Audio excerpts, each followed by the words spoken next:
Hola, estamos de vuelta. Este es el segundo ejercicio de aplicación que hemos desarrollado en el curso y en este caso vamos a estudiar un ejercicio de aplicación para el dimensionamiento de un sistema fotovoltaico off-grid. En este ejercicio, cierto cliente nos solicita el dimensionamiento de un sistema fotovoltaico para su vivienda que se encuentra alejada de la red eléctrica. La vivienda tiene un consumo básico que consiste en iluminación y algunos electrodomésticos y está ubicada en la localidad de Ilave, en Puno, Perú. Lo primero que debemos solicitar, la primera información inicial debe ser las cargas que tienen tanto DC como AC, la cantidad de estas cargas, su potencia y el tiempo de uso. En la imagen aparece la información provista por el cliente de estas cargas, la cantidad, potencia y horas de uso. El segundo tema previo que debemos de ver antes de entrar al dimensionamiento, antes de ingresar a la metodología que hemos desarrollado en este curso, es la ubicación. En este caso está ubicado en la localidad de Ilave, pero necesitamos las coordenadas de la ubicación que la hemos determinado por medio de Google Maps y es de menos 16.014 y menos 69.625. Otra información inicial que sería importante es posibles sombras, si hay espacio libre para instalar los sistemas fotovoltaicos, y la altura. La altura es un punto muy importante porque la altura influye bastante en la eficiencia global del sistema. En este ejercicio vamos a obviar la influencia de la altura en el sistema, pero en el curso de diseño de sistemas fotovoltaicos avanzados se trata con detalle este tema. Finalmente, ya que hemos visto estos dos información previa, pasamos con la metodología. En este curso hemos desarrollado una metodología de cómo dimensionar un sistema fotovoltaico off-grid que parte desde el análisis de demanda hasta el diseño final. El primer paso de la metodología consiste en el análisis de la demanda y es como vamos a empezar. El paso 1 es el análisis de la demanda y de la carga que van a estar conectadas al sistema fotovoltaico.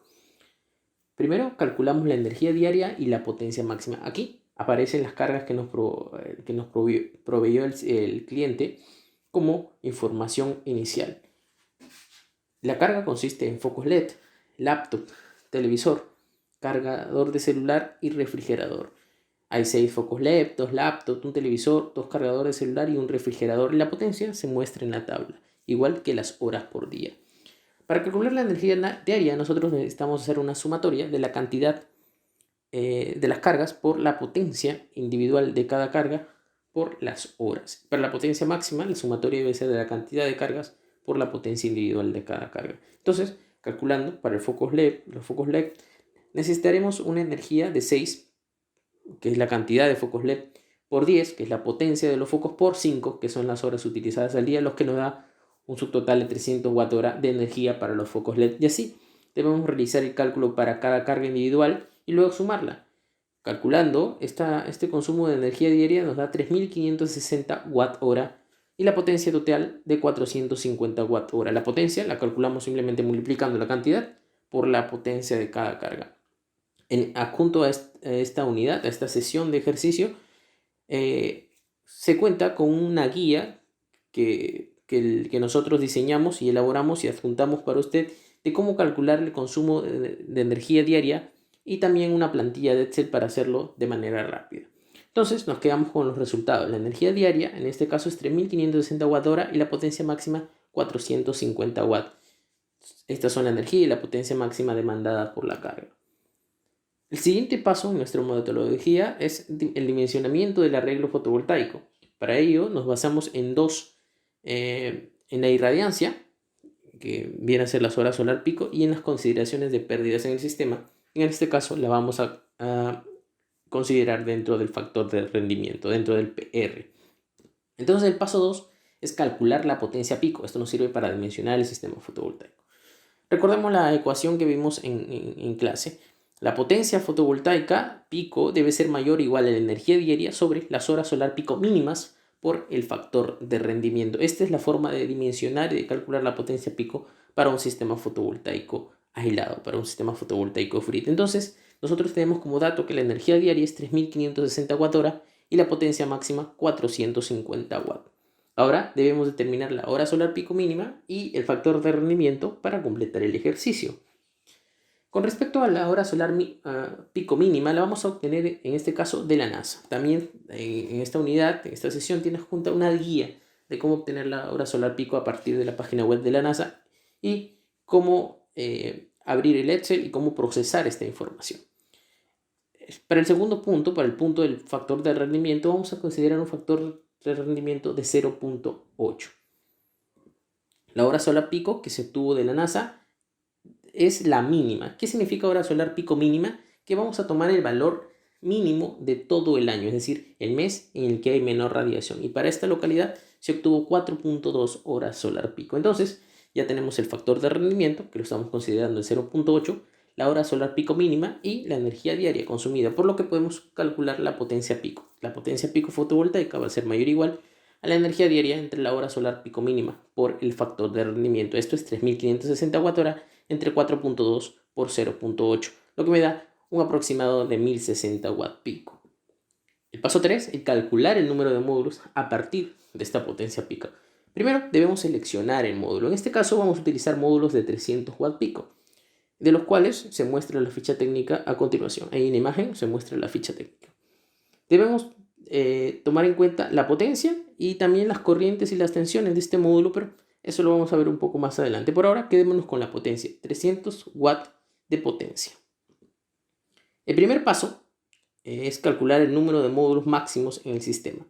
Este número de módulos máximo, según para un sistema fotovoltaico off-grid, va a ser mayor o igual que la potencia fotovoltaica máxima entre la potencia individual de cada módulo.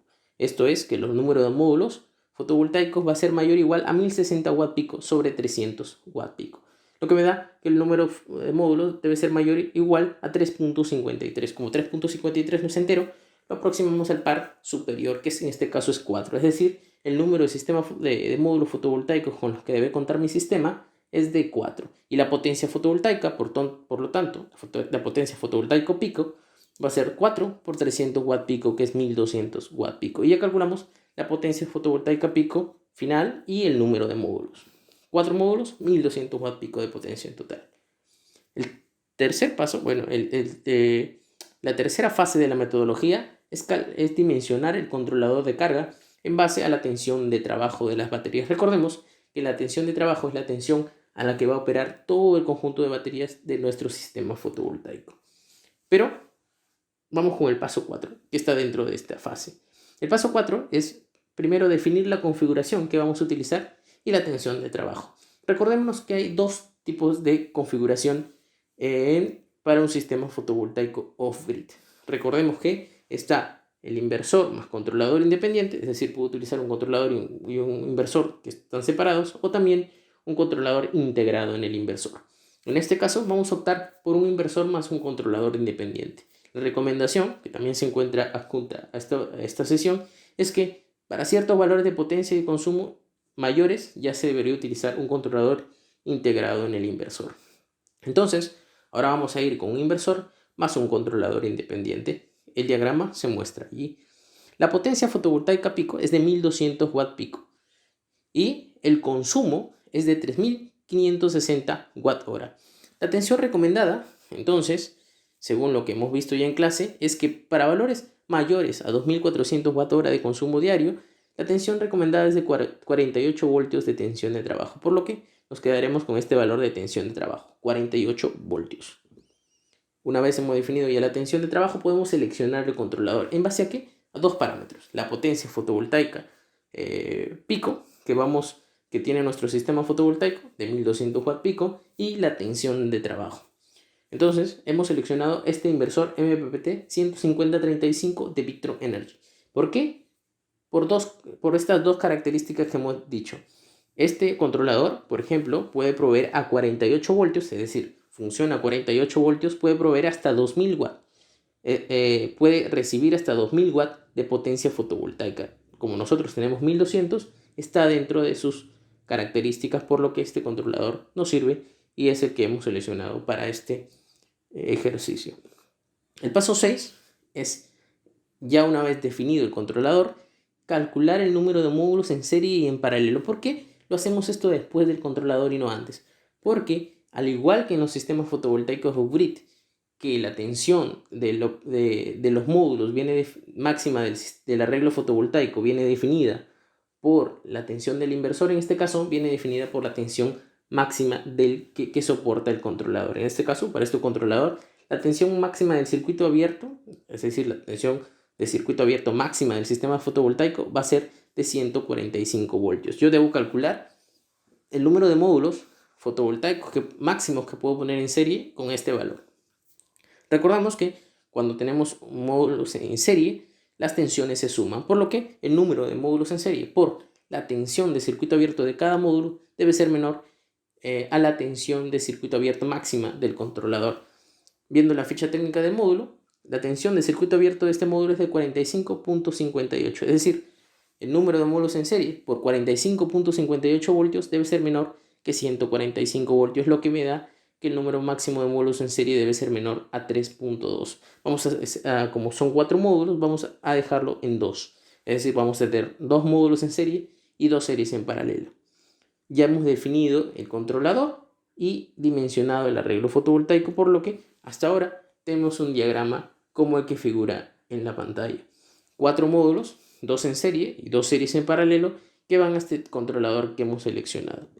La siguiente fase de la metodología es el dimensionamiento de las baterías en base a los días de autonomía. Ya habíamos dicho que los días de autonomía son los días con los que puede funcionar el sistema que he diseñado cuando incluso no hay radiación solar o la radiación solar es muy baja. Entonces el paso 7 es el dimensionamiento de las baterías. Para ello necesito 2 parámetros: la energía diaria consumida, que ya sabemos que es 3560 Wh, y los días de autonomía. Vamos a definir los días de autonomía en este caso como 2. En la guía que tiene junto a esta sesión, le da recomendaciones de cuántos días de autonomía debo seleccionar de acuerdo a la aplicación y de acuerdo a la localidad. En este caso vamos con 2 días de autonomía, por lo que debemos dimensionar las baterías en base a estos 2 parámetros de energía diaria y días de autonomía. Lo primero que debemos hacer para el dimensionamiento de baterías es calcular la capacidad que requiere mi sistema en ampere hora. La capacidad va a ser igual a la energía diaria por los días de autonomía entre DOD de las baterías por la eficiencia de las baterías por la tensión de trabajo. Para calcular el DOD y la eficiencia de las baterías debemos definir qué tecnología vamos a utilizar: plomo o litio. Vamos a ir por plomo porque es una aplicación rural y queremos disminuir los gastos de inversión, el CAPEX. Entonces, para una eficiencia para las baterías de plomo es de 0.8 o de 80%. El DOD para las baterías de plomo se recomienda en 50% o 0.5. Entonces calculemos la capacidad en ampere horas que requiere nuestro sistema a partir de estos datos. La capacidad será igual a 3560, que es la energía diaria, por 2, que son los días de autonomía, entre 0.5, que es el DOD, por 0.8, que es la eficiencia de las baterías, por 48, lo que me da una capacidad requerida para el sistema de aproximadamente 370 ampere hora. Ahora, el número de baterías se va a calcular como esta capacidad en ampere horas del sistema sobre la capacidad de las baterías. Pero esto es cuando las baterías, la tensión individual de las baterías coincide con la tensión de trabajo del sistema. Primero vamos a vamos a seleccionar qué tipo de batería utilizamos. Ya hemos dicho que vamos a utilizar baterías de tecnología de plomo, pero ¿cuáles exactamente? Vamos a ir por estas baterías con una capacidad de 200 ampere hora cada una y con una tensión individual de 12 voltios. Es decir, en este caso la tensión individual de las baterías difiere de la tensión de trabajo de mi sistema, que es 48 voltios. Por lo que el número de baterías va a estar determinado por esta fórmula que aparece en pantalla: capacidad del sistema en ampere hora entre capacidad de las baterías por la tensión de trabajo del sistema entre la tensión unitaria de cada batería. Ya sabemos que las baterías que vamos a utilizar tienen una capacidad de 200 ampere hora y una tensión individual de 12 voltios, por lo que vamos a calcular el número de baterías. El número de baterías es igual a 370 amperes, que es la capacidad en ampere hora que requiere mi sistema, entre 200 ampere hora, que son las capacidades de cada batería, por 48 voltios, que es la tensión de trabajo, entre 12 voltios, que es la tensión individual de cada batería, lo que me da un aproximado de 7.4. Como debo aproximarlo al par mayor, el número de baterías va a ser igual a 8. En total requeriré 8 baterías. Pero ¿cómo debo conectar estas baterías? Pues ahí está. Acordémonos que cada batería tiene una tensión individual de 12 voltios, pero yo requiero 48 voltios en mi sistema. Por lo que debemos conectar baterías en serie. ¿Cuántas? 48 entre 12. 4 baterías en serie, cada una de 12 voltios, me forma 48 voltios porque cuando se conectan en serie las tensiones se suman. Ahora, como tengo 4, debo poner otras 4 en paralelo para completar las 8 que requiere mi sistema. Tendría una conexión como la que aparece en la pantalla. Con esto he terminado el paso 7, que es el dimensionamiento de las baterías. Puedo seguir con la siguiente fase de la metodología. Hasta ahora tenemos un diagrama del sistema fotovoltaico parecido al que aparece en pantalla. Pasemos a la siguiente fase de la metodología, y que es la última, el dimensionamiento del inversor y de la potencia AC. Hasta ahora tenemos el controlador que regula la carga y descarga de las baterías, los módulos fotovoltaicos y las baterías. Los módulos generan energía, las baterías la almacenan y el controlador regula esta carga y descarga de las baterías, pero ahora necesitamos transformar esta corriente directa de las baterías y de los módulos en corriente alterna. Para eso tenemos que seleccionar y utilizar el inversor. ¿Cómo dimensiono el inversor? Esto se parte desde la fórmula que también dimos en clase. La potencia fotovoltaica AC, es decir, la potencia de la salida del inversor, debe ser mayor o igual a 1.25 por la máxima demanda del sistema, es decir, la potencia máxima que demanda mi sistema. Entonces, la potencia fotovoltaica a la salida del inversor será mayor o igual a 1.25 por 450 watts, que es la máxima demanda que hemos calculado, lo que rodea 563 watts. Es decir, la potencia del inversor AC debe ser mayor o igual a 563 watts. Y con esto es que vamos a seleccionar un inversor que debe cumplir dos condiciones: permitir un funcionamiento a 48 voltios y tener una salida AC mayor a 563 watts. Por esto seleccionamos este inversor que vemos en pantalla, el cual, funcionando a 48 voltios, entrega a una potencia constante de 800 voltiamperes, que es mayor que 563 watts. Entonces ya hemos seleccionado el inversor, que es la última etapa de nuestro dimensionamiento. Ahora ya tenemos un sistema como el que aparece en pantalla. Hemos dimensionado los módulos fotovoltaicos, el controlador, las baterías y el inversor. Y también hemos calculado cómo saber el número de módulos fotovoltaicos que van en serie y en paralelo, así como para las baterías. Con esto terminamos este ejercicio, no sin antes recordarle que tienen más ejercicios de aplicación en esta unidad y también ejercicios de evaluación. Conmigo fue todo por hoy. Muchas gracias.